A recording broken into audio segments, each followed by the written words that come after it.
Attention gamers, आज हम बताएंगे आपको best gaming CPU under 8,000 rupees in 2024। ये सीपीयू पूरे 2024 को रूल करेगा। इस सीपीयू के लेके आप 37,000 का अपना गेमिंग पीसी बना सकते हो 2024 में। और ये मैं तब कह रहा हूं जब i3 14100F लॉन्च होने वाला है 12,000 रुपए का। लेकिन हमारा gaming CPU ultra smooth gaming भी कराएगा और हाई एफपीएस भी देगा गेम्स में, और ऐसा ये कई सालों तक करेगा। और इसके लिए हमारे पास है दो कंटेंडर्स, एक है i3 10105F और दूसरा कंटेंडर है i3 12100F। और इनमें से बेस्ट चॉइस है i3 1200F। अगर आपको वीडियो यहीं तक देखना तो देख सकते हो, फिर मैं बताऊंगा आपको 1200F के बारे में। लेकिन 10 चीजें आपको नहीं पता है कि 12100F 10105F से क्यों बेहतर है। 10 चीजें हैं जो मैं बताऊंगा आपको इस वीडियो में। देखो 2020 के फर्स्ट क्वार्टर में आया था 10105F और उसके 2 साल बाद आया था i3 12100F।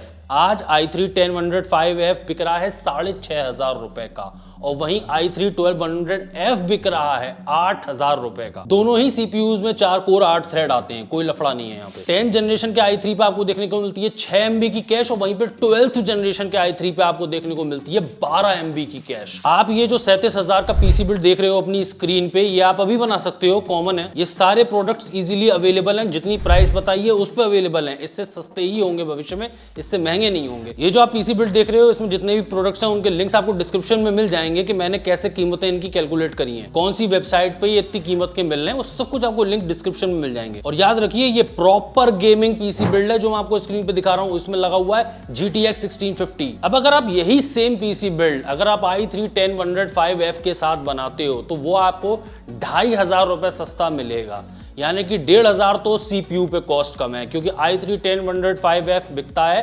6,500 रुपए का। लेकिन साथ में लोग ये बताना भूल जाते हैं कि इसका मदरबोर्ड भी तो सस्ता है। इसका मदरबोर्ड आपको 5,500 रुपए में मिल जाएगा। वहीं i3 12100F का जो मदरबोर्ड है वो आपको 6,500 रुपए तक का मिलेगा। तो इन दोनों पीसी बिल्ड में 2,500 रुपए का अंतर होगा। तो क्या आपको 2,500 रुपए सस्ता देके i3 10105F पे पीसी बना लेना चाहिए? क्या गेम्स चल सकते हैं? देखो गेम्स की अगर आप बात कर लो, पहले बिल्कुल क्लियर, कई लोगों को आपको पता नहीं फिर भी बता दे रहा हूं मैं कि i3 12 जनरेशन का जो है मुकाबले में i3 10 जनरेशन का उससे 10% या 30%, नॉर्मल है 30% तक ज्यादा FPS निकलवाता है अगर आप एक बड़ा ग्राफिक कार्ड लगा दो उसके अंदर। यानी कि अल्ट्रा बजट सीपीयूज आप लगा रहे हो तो ऑब्वियस ही बात है कि आप 1080p पे गेमिंग करोगे, आप 2K 4K वाले नहीं हो। लेकिन 30% जो एक्स्ट्रा आपको गेमिंग में मिलते हैं उसको कैसे नजरअंदाज कर दिया जाए। 2,500 रुपए, अगर 1 लाख का पीसी बिल्ड बना रहे होते आप और 2,500 रुपए कहते आप एक्स्ट्रा लगा दूंगा, क्या मुझे कुछ एक्स्ट्रा मिलेगा?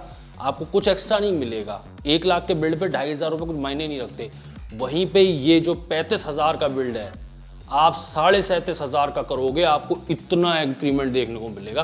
बहुत बड़ी बात है 30% का इंक्रीज। और ये गारंटी से कहा जा सकता है कि अगर भविष्य में आप एक बड़ा ग्राफिक कार्ड लगा रहे हो, फिलहाल तो आप एक बजट बिल्ड बना रहे हो GTX 1650 के हिसाब से, लेकिन अगर आपने इसमें भविष्य में RTX 4070 तक लगा दिया, ये उसका तक साथ देने को तैयार है। ये CPU 12100F 60,000 का ग्राफिक कार्ड भी लगा दिया आपने, समझ रहे हो आप, तो भी साथ देगा। 2K और 4K गेमिंग भी आप कर सकते हो यही सीपीयू यही पीसी बिल्ड को इस्तेमाल करते हुए। अब आप कहो IG यार मैं बहुत ही ज्यादा बजट में हूं यार, मैं नहीं दे सकता वो 2,500 रुपए भी, तो क्या मेरा टेक्निकली 10105F के साथ पीसी बिल्ड करके GTX 1650 के साथ पेयर कर दूं तो गेम्स चलेंगे? हाँ या ना में जवाब देना IG।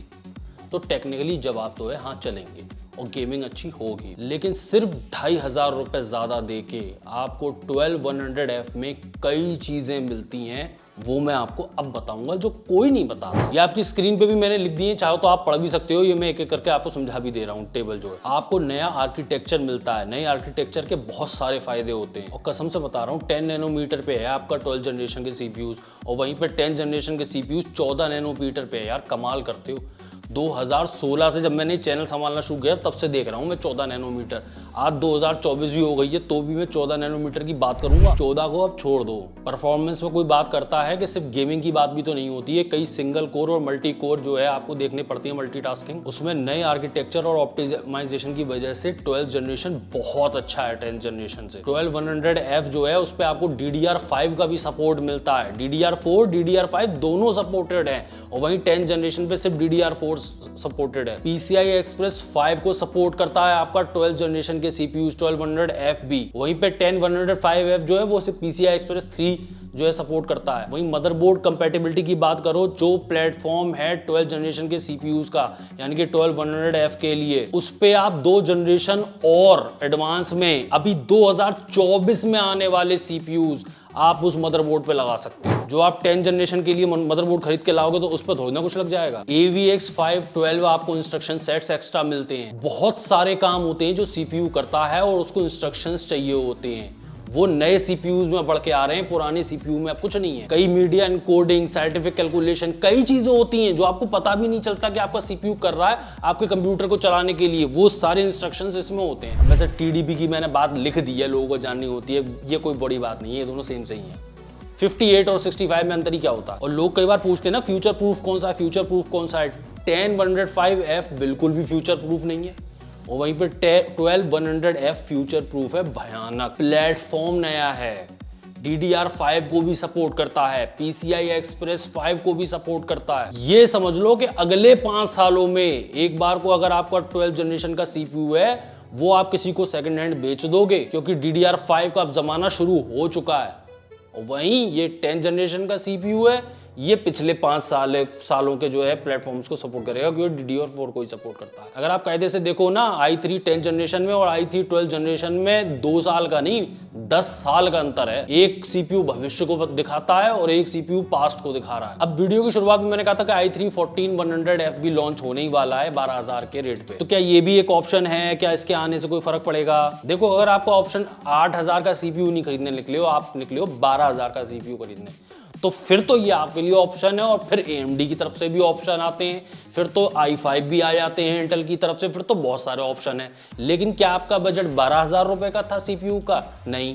क्या आपका बजट जो 10,000 रुपए का था CPU का? नहीं। आपका बजट था 8000 रुपए का CPU का, तो उसमें बेस्ट है i3 12100F। लेकिन अच्छी बात यह है कि जो प्लेटफॉर्म आप बना रहे हो ना, जिस मदरबोर्ड के अंदर ये 12th जनरेशन के CPU के साथ, इसी में आप लगाओगे 14th जनरेशन के CPU, इसी मदरबोर्ड। वो CPU जो अब 2024 में अब लॉन्च होंगे, वो सारे इस मदरबोर्ड पे लग सकते हैं जिस मदरबोर्ड पे आप बिल्ड बना रहे हो 12100F को लेके। उन लो प्राइस गेमर्स के लिए जो एक सस्ता पीसी बनाना चाहते हैं और 8000 रुपए के CPU की तलाश में थे, उनके लिए बेस्ट है विदाउट डाउट i3 12100F। पूरे 2024 को ये रूल करेगा, मैं अभी से भविष्यवाणी कर रहा हूं, और AMD कुछ नहीं उतार पाएगा इस बजट रेंज में। इसके अंदर जो एडवांसमेंट्स हैं वो इसे क्लियर विनर बना देती हैं और ये मस्ट बाय है बजट गेमर के लिए। सारे लिंक आपको डिस्क्रिप्शन में मिल जाएंगे। जो 37000 का मैंने आपको पीसी बिल्ड भी करके दिखाया, उसके रिगार्डिंग भी लिंक्स आपको डिस्क्रिप्शन में मिल जाएंगे पूरे पीसी बिल्ड के। मैं हूं IG, आप देखते हैं इंडिकेटर चैनल। तब वीडियो में, तब तक गुड बाय, टाटा। अगर आप एक यूट्यूबर हैं या फिर एक कंटेंट क्रिएटर हैं और टॉप नॉच वीडियो एडिटिंग की तलाश में हैं, तो वो हम आपको प्रोवाइड करा सकते हैं बहुत ही सस्ते रेट में। ऐसा ना हो कि वीडियो एडिट कराएं और आप चटक जाएं। कई बार आपके वीडियोस मीडियोकर दिखते हैं,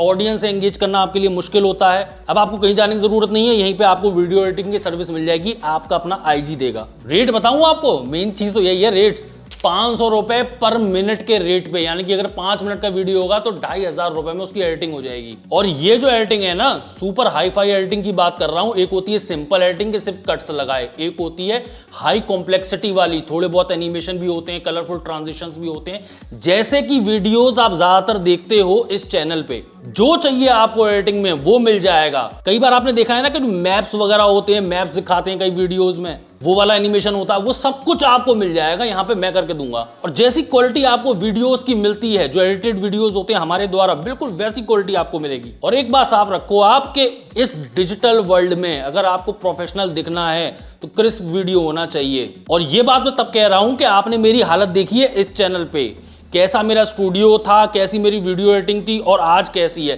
तो काफी चीजें हमने क्लियर कर ली हैं और आसानी से करके दे सकते हैं। तो अगर आपको कोई व्लॉग हो, कोई यूट्यूब चैनल हो, कंटेंट क्रिएटर हो, किसी भी तरह कंटेंट क्रिएट करते हो, एक बार ट्राई कीजिएगा हमारी सर्विस, मात्र 500 रुपए पर मिनट पे वीडियो एडिट होता है। कांटेक्ट करना हो आपको वीडियो एडिटिंग के लिए, ईमेल दे रखा है मैंने आपको डिस्क्रिप्शन में, उस पर कांटेक्ट कीजिए और इंक्वायरी कर सकते हैं और जानकारी ले सकते हैं। और मजे की बात बता रहा हूं, जो पहले कस्टमर्स होंगे एक हफ्ते तक उनको 20% डिस्काउंट भी है, यानी कि 500 रुपए पर मिनट का जो रेट है उसमें भी 20% की छूट है। तो पहले पहुंचिए और डिस्काउंट भी पा लीजिए। मैं सीरियसली बता रहा हूं, बहुत ही कॉम्पिटिटिव रेट्स हैं, वो रेट रखे हैं जो लोग दे सकें और क्वालिटी में कमी ना हो। बड़ी खुशी हो रही है मुझे ये सर्विस लॉन्च करते हुए, एक्चुअली में लोगों की सर्विस हो पाएगी और कोई बहुत ही हाई फाई और महंगी चीज नहीं है। लेकिन मैं समझ सकता हूं कई कंटेंट क्रिएटर जो पहले से एस्टेब्लिश्ड हैं, ये उन्हीं के लिए, कोई नया कंटेंट क्रिएटर है उसके लिए तो मुश्किल हो जाएगी। तो कॉन्टेक्ट कीजिए, ईमेल दे रखा है मैंने डिस्क्रिप्शन में।